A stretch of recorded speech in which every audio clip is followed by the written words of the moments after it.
tangannya dong dari Bandung. Masya Allah, terima kasih banyak. Dan juga jemaah Islam yang di rumah yang dirahmati Allah. Masih di tema kita pagi hari ini yang luar biasa. Ketika engkau membahagiakan orang lain, maka Allah balas cash di dunia. Alhamdulillah. Nah sekarang kita lanjut lagi ya. Ada lagi video tayangan nih yang perlu kita lihat sama-sama. Tentang apa? Tentang hal apa yang membuat Bapak bahagia. Kira-kira apa ya? Ini dia tayangannya.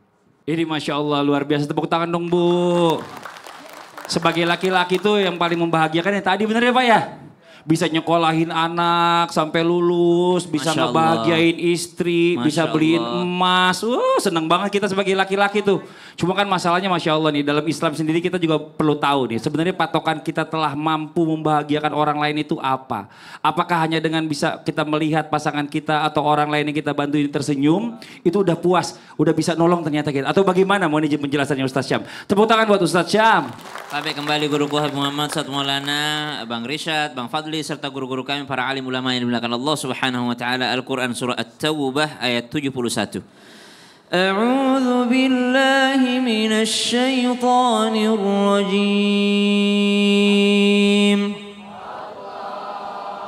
Wal mu'minuna wal mu'minatu ba'dhuhum awliya'u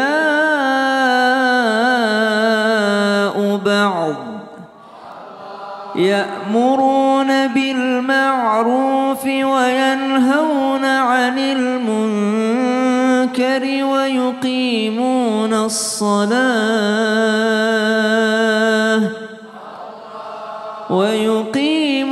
الصلاة ويؤتون الزكاة ويطيعون الله ورسوله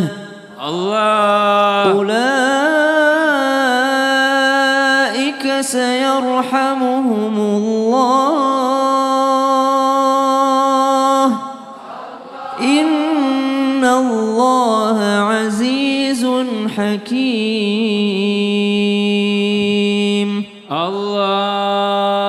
Wal mu'minun orang beriman laki-laki, wal mu'minat orang beriman perempuan, mereka ba'dhuhum awliya'u ba'd. Di antara mereka saling menolong di antara yang lainnya. Jadi orang beriman itu mesti saling tolong menolong. Mana patokan tolong menolongnya, membahagiakannya? Ini kan tolong menolong itu pasti tujuannya ingin bahagiakan. Bukan hanya bahagia di dunia, tapi bahagia sampai di akhiratnya Allah Subhanahu wa taala, sampai ke jannahnya Allah Subhanahu wa taala. Mana patokannya? Ya'muruna bil ma'ruf. Mereka saling mengajak kepada kebaikan. Jadi membantu orang itu diajak kepada kebaikan. Subhanallah. Kalau kita melihat daripada ada saudara kita, dia ada peluang untuk berlaku baik, tapi dia tidak berlaku baik, diajak berlaku baik. Subhanallah. Kita lihat ini orang sebenarnya dia mampu naik haji nih, tapi belum ada ketukan buat naik haji. Kita ajak dia buat naik haji. Ini orang sebenarnya dia mampu nyumbang masjid, tapi dia tidak mau menyumbang masjid. Mungkin malu kali ya karena dia nggak pernah ke masjid. Diajak dulu ke masjid, diajak kepada kebaikan. Wa yanhauna 'anil munkar. Bukan hanya mengajak kebaikan, tapi mencegah daripada kemungkaran. Kalau kau melihat kemungkaran, maka falyughayyir biyadi, maka cegahlah dengan tanganmu, cegah dia. Maksudnya apa? Cegah dia masuk ke dalam murkanya Allah Subhanahu wa taala. Wa yuqimunas salata wa yu'tunaz zakata wa yuti'una Allah wa rasulah.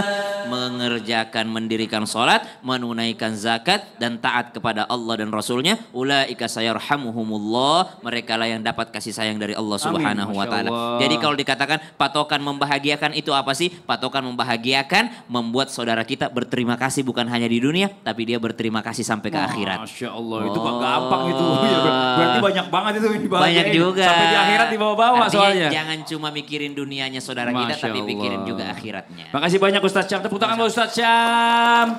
Oke, kita panggil lagi Rishad boleh maju ke depan lagi nih. Wah, Masya Allah luar biasa. Kita mau ngobrol-ngobrol lagi sama Rishad nih. Kalau Gen Z ini kan mungkin kan zaman yang agak sekarang kekinian lah ya. Kalau zaman-zaman dulu nih ukuran kebahagiaan pasti zaman sama anak sekarang ini agak beda.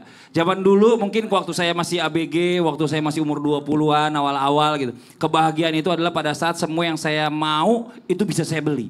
Itu saya bahagia tuh. Saya bisa bahagian saya orang tua saya gitu segala macam. Oh, itu udah bahagia banget. Kalau zaman sekarang anak Gen Z ini ukuran kebahagiaannya seperti apa nih? Boleh penjelasannya Rishad. Tepuk tangan dong buat Rishad, silakan. Mohon izin Ustaz Syam Habib, Ustaz Maulana, Masya Allah.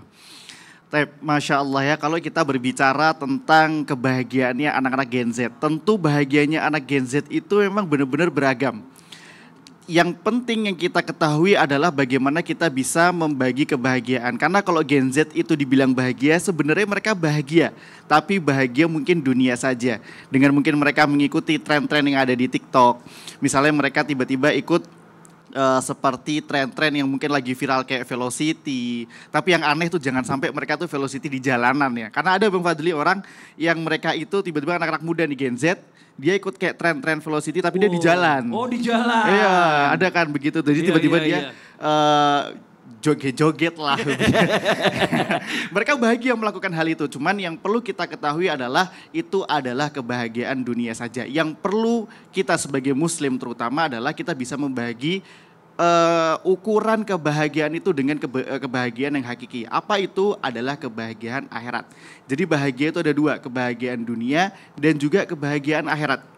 Maka sebagai Gen Z mungkin dunianya dapat, kita bisa ikutin tren, kita bisa ikut segala macam bentuk kegiatan yang ada di media sosial. Tapi kita juga perlu banget tahu kebahagiaan yang ada di akhirat. Sekarang itu Gen Z itu kan banyak banget ya kita temuin mereka itu banyak banget gebrakannya, entah emosionalnya, mungkin bapak-bapak dan ibu-ibu yang di rumah juga tahu anaknya ini Masya Allah ya, banyak banget gebrakannya. Yang perlu kita tahu adalah bagaimana kita tuh bisa bahagia atas diri kita. Makanya di dalam surat Al-Imran, ayat yang ke-134, ini keren banget. Allah Subhanahu wa Ta'ala tuh ngasih 3 ciri orang yang paling bahagia. Tapi dalam Quran, itu dimaksud sebagai orang-orang yang bertakwa. Kata Allah Subhanahu wa Ta'ala, ciri orang yang bertakwa dan dia bisa berbahagia itu ada 3. Yang pertama adalah allazina yunfiquna fis sarra wad dharra. Siapa saja yang bisa bersedekah, berbuat baik, nyenengin orang dikala dia seneng atau dikala dia susah. Jadi orang yang benar-benar bertakwa dan bisa berbahagiakan dirinya itu adalah bisa berbuat baik dikala dia seneng, itu pasti mudah. Tapi dikala dia susah, nah dia tetap bisa untuk ngelakuin kebahagiaan tadi. Yang kedua, alladzina yunfiquna fis sarra wad dharra wal kaziminal ghaid. Ini dia, Gen Z itu kan emosional tuh kayak emosinya anak-anak Gen Z itu kan kayak tisu dibagi 7 kena air lagi. Itu kan gimana tuh ya? Bener-bener selemah itu. Maka wal kaziminal ghaid itu adalah mereka yang bisa menahan amarah. Jadi anak Gen Z itu nggak gampang marah, nggak gampang emosi, nggak gampang dikit-dikit share semuanya di TikTok, di Instagram dan dimanapun. Dan yang terakhir, wal afina aninnas, yaitu mereka yang bisa memaafkan manusia. Jadi kesalahan Masya daripada Gen Z itu Allah. adalah susah banget maafkan. Susah banget memaafkan. Susah banget. Tapi kalau velocity jago. Nah, itu dia. Makasih banyak Rishad. Tepuk tangan dong buat Rishad ini, Masya Allah luar biasa. Aduh, udah sini aja dulu. Kita mau kasih kesempatan curhat dulu buat jamaah. Oke, sekarang kita mau kasih kesempatan jamaah curhat. Tapi sebelumnya kita kembali dulu ke segmen Curhat dong Ustadz. Iya, kami curhat. Yo, yang mau curhat boleh silakan angkat tangannya. Gantian hari. Bapak-bapak dulu nih, bapak-bapak. Perkenalkan dirinya Pak, silakan mohon izin. Assalamualaikum warahmatullahi wabarakatuh. Waalaikumsalam warahmatullahi wabarakatuh. Nama saya Asep Suherman dari Majelis Taklim DKM Masjid Ar-Rahman, Kota Bandung. Tepuk tangan dong buat Pak Asep. Oke Pak Asep, mau curhat apa nih Pak Asep nih? Begini Pak Ustadz, saya kebetulan keluarga besar nih. Dan saya adalah anak ke-12 dari 12 saudara. Bontot. Iya bontot, betul. Terus gimana jadinya Pak Asep? Saya dapat amanah dulu dari orang tua sebelum meninggal. Bahwa jaga kekeluargaan kalian. Masya Allah. Selamanya. Ya. Apalagi dengan cucu-cucu dari ibu dan bapak saya itu banyak juga. Oke. Nah cuman gini Pak Ustadz. Saya menyesalkan ini dihitung oleh saya kurang lebih 7 tahun lebih. Ada saudara kandung saya, kakak saya yang susah sekali silaturahminya. Padahal saya paling senang, paling bangga ketika keluarga bisa berkumpul semua. Betul. Bukan hanya dalam momen Idul Fitri saja, Ya. tapi ketika ada saat-saat saudara misalkan menikahkan anaknya, hitanan anaknya, Betul. atau ada lahiran atau apa, kami biasanya selalu berkumpul bersama. Tapi ada saudara saya yang satu ini susah sekali untuk bisa hadir. Kumpul ya. Kumpul. Silaturahmi Nah, sama keluarga. Betul. Yang saya ingin tanyakan, kalau usaha kami sudah merasa banyak. Usahanya apa aja? Satu, kita kan ada WA grup ya keluarga. Jelas di grup juga Diomongin kita share, pasti, diomongin. kita mau ini undang gitu ya. Bahkan punten, karena saya, walaupun saya anak kecil, saya paling rewel dan cerewet, selalu berani langsung untuk kontak. Nah, yang saya ingin tanyakan, bagaimana cara saya menghadapi saudara yang seperti ini, dengan sisi lain, saya tidak mau ada kejelekan pribadi saya dengan Masya kakak saya Allah. tersebut. Oke. Demikian Pak Ustadz. Ya ini Pak Asep ya. Ya namanya keluarga semakin banyak anaknya, semakin banyak juga masalahnya. Pasti. Iya, dinamikanya banyak. Karena kalau misalnya anaknya cuma 2, ya kalau nggak dia kakaknya, saudaranya yang masalah. Ini kan 12 nih. Nah ini bagaimana nih Bib nih? Salah satu dari mereka pasti ada yang bermasalah. Bagaimana caranya untuk merangkul kembali supaya bisa kumpul lagi sama keluarga? Baik, memang ada daripada Rasul Shallallahu Alaihi Wasallam, Nabi katakan, "Ithnani la yandurullahu yaumal qiyamah, jarusu wa qati'ur rahmi." Nabi Shallallahu Alaihi Wasallam mengatakan ada 2 kelompok manusia yang tidak akan dilihat, tidak akan mendapatkan ditengok dengan rahmatnya Allah Subhanahu Wa Taala. Nabi katakan pertama jarusu, tetangga yang berbuat buruk dengan tetangganya. Yang kedua qati'ur rahmi, orang yang selalu untuk memutuskan silaturahmi. Nah buat kita memang Masya Allah permasalahan ini terkadang yang berat itu kalau orang lain mungkin agak lebih ringan ketika keluarga sendiri. Maka apa yang kita lakukan mungkin walau Bapak yang paling kecil mungkin komunikasi saja. Jadi mungkin komunikasi dengan baik dan mungkin komunikasinya tidak menyalahkan. Ada apa, mungkin beliau mungkin ada kesibukan. Kalau di posisi Bapak mungkin dia salah, tapi kan kita nggak tahu alasan beliau. Menjadi orang yang adil tuh harus dengar A berbicara apa, B berbicara apa.